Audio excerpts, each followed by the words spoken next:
ఎప్పుడైతే హ్యాండ్ ఫీడ్‌కి తీసుకోవాలనుకుంటామో అప్పుడు రింగ్ యేసుకుంటామంటండి. ఆ హ్యాండ్ ఫీడ్‌కి కరెక్ట్ టైమ్ వచ్చి చిక్స్‌కి హెయిర్ అనేది లైట్‌గా వస్తుంది. అప్పుడైతే పర్ఫెక్ట్ టైము. అప్పుడే రింగ్ యేసుకుంటాను. ఈ రింగ్‌లో 2 రకాలు ఉంటాయి. ఒకటి కట్ రింగు, ఒకటి రౌండ్ రింగు. ఆ రౌండ్ రింగు చిన్నప్పుడే వేసుకోవాలండి. ఎందుకంటే పెద్దయిన తర్వాత రౌండ్ రింగ్ పట్టదు. అప్పుడు కట్ రింగ్ వేసుకోవాల్సి వచ్చిద్ది.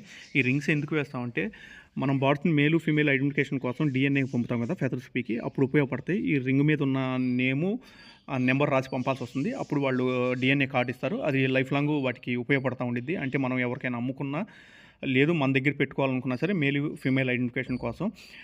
ఇది కరెక్ట్ టైం అండి. అంటే లైట్‌గా చిక్స్‌కి ఫెదర్స్ వచ్చుంటాయి. ఆ టైంలో మనం వీటికి కరెక్ట్‌గా పట్టిద్దండి. మరీ చిన్నప్పుడు వేసినా కూడా వాటికి ఇబ్బందే. అందుకే ఈ టైంకొచ్చేదలికి కరెక్ట్‌గా పడతాయి వీటిని.